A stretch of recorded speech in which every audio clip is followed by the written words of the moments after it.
होते क्या है, कोई भी वस्तु जो हम देखते हैं वह क्या होते हैं, पदार्थ होती है। इसको और क्या कहते हैं, द्रव्य या मैटर।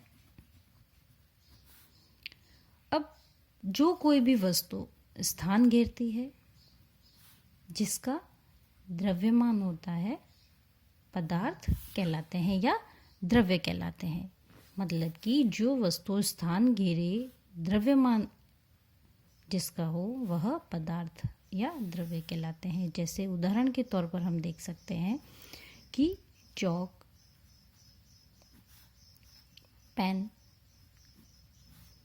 जल, दूध, वायु, ये सारे के सारे क्या है, पदार्थ हैं, द्रव्य हैं। अब इन पदार्थों की विशेषताएं क्या होती है?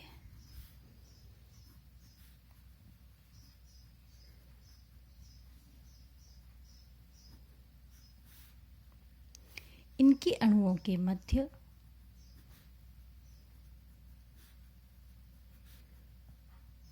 रिक्त स्थान होती है, मतलब कि जगह होती है। इनके अणुओं के मध्य रिक्त स्थान होता है।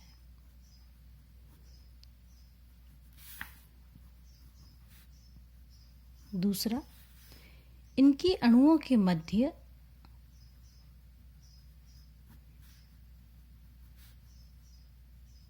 अंतर आणविक बल पाया जाता है। अंतर आणविक बल मतलब अणुओं के मध्य एक आकर्षण बल पाया जाता है। और इनके जो अणु हैं वह स्थान घेरते हैं।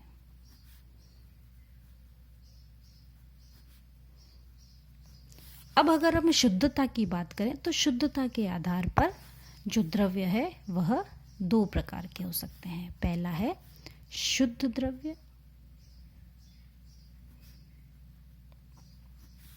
दूसरा है अशुद्ध द्रव्य। शुद्ध द्रव्य का मतलब कि जो बिल्कुल जिनके जो अणु हैं वह एक ही प्रकार के हों, जैसे जल, ऑक्सीजन।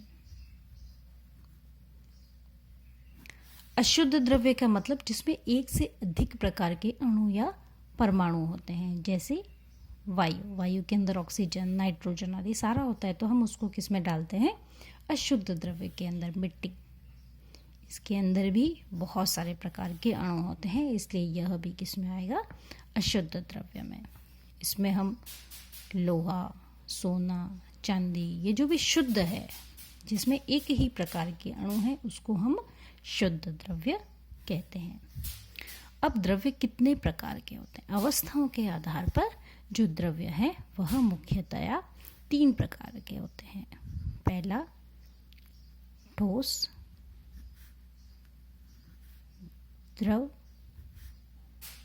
तीसरा गैस। अब द्रव्य और द्रव, इन दोनों में बहुत अंतर है। द्रव्य वे सारे पदार्थ होते हैं जिसमें ठोस, द्रव और गैस तीनों ही आते हैं, जबकि द्रव एक द्रव्य की अवस्था है। इसके अलावा, इन 3 के अलावा मुख्यतया 2 अवस्थाएं और होती है। चौथा है प्लाज्मा और 5वां है BEC, मतलब बॉस-आइंस्टीन कंडेंसेट। अब अगर हम ठोस, द्रव और गैस इन तीनों में कंपेयर करें, इन तीनों में तुलना करें, तो ठोस, द्रव और गैस, इन तीनों में क्या अंतर है? अगर हम आकार के आधार पर देखें तो जो ठोस का आकार है वह हमेशा निश्चित होता है। आप बता सकते हैं कि वह लंबा है, पतला है, गोल है, किस प्रकार से उसका आकार है। द्रव, इनका जो आकार है वह अनिश्चित होता है। अनिश्चित का मतलब कि हम जैसे जल को जिस बर्तन में डालते हैं वह उसी का आकार ले लेता है। ग्लास में डालते हैं तो ग्लास के आकार का हो जाता है, कटोरी में डालते हैं तो कटोरी के आकार का हो जाता है, जिसमें डालते हैं वह उसी प्रकार का हो जाता है।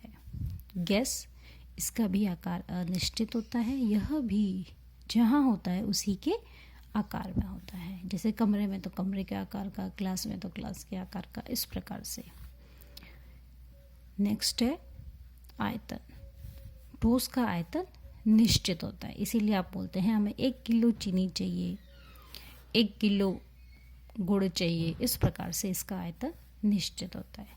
द्रव का भी जो आयतन होता है वह निश्चित होता है कि 1 लीटर दूध लेना है, 2 लीटर पानी, इस प्रकार से आप उसका आयतन बताते हैं।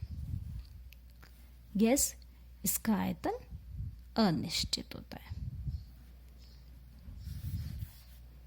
घनत्व, घनत्व का मतलब यह है कि किसी भी निश्चित क्षेत्रफल के अंदर उसके अणुओं की संख्या कितनी है, वह क्या होता है, घनत्व। तो इसके जो ठोस के अणु हैं वह बहुत ज़्यादा पास पास में होते हैं, इसलिए इसका जो घनत्व है वह अधिक होता है।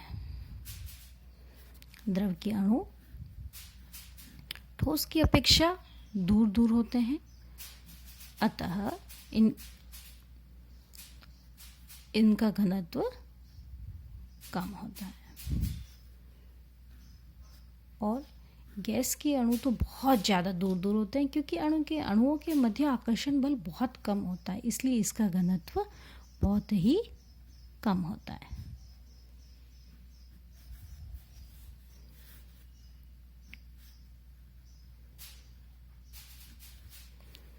संपीड्यता, संपीड्यता का मतलब है कि इसको और अणुओं को और कितना पास पास में हम ताप या दाब के द्वारा, ताप को कम करके दाब को बढ़ाकर हम इसको और कितना पास में ला सकते हैं, वह क्या होती है, उसकी संपीड्यता कहलाती है।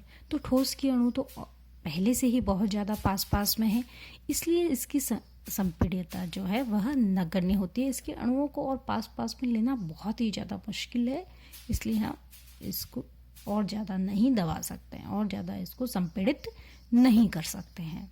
द्रव, इसकी संपीड्यता है वह कम होती है, क्योंकि इसके अणु भी पास में होते हैं और इनकी जो अंतराण्विक जो आकर्षण बल है वह कम होता है, इसलिए इनकी संपीड्यता भी कम होती है।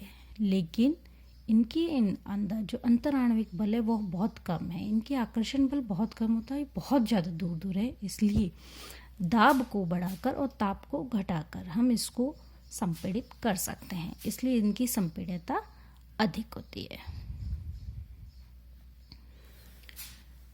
इसीलिए गैस को हम दाब के द्वारा, दाब बढ़ाकर और ताप को घटाकर सीएनजी और एलपीजी इनके रूप में सिलेंडर के अंदर भरा जाता है।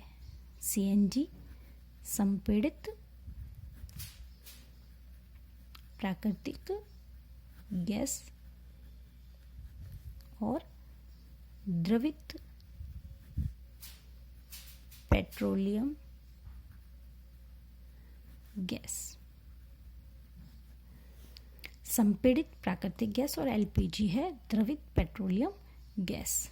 आज आप द्रव्य किसे कहते हैं, इसकी विशेषताएं, द्रव्य कितने प्रकार के होते हैं, इनके बीच में डिफरेंस क्या है, अंतर क्या है। इनका अंतराण्विक बल बहुत ही ठोस का ज़्यादा होता है, इनके अंदर, द्रव के अंदर अंतराण्विक बल कम होता है।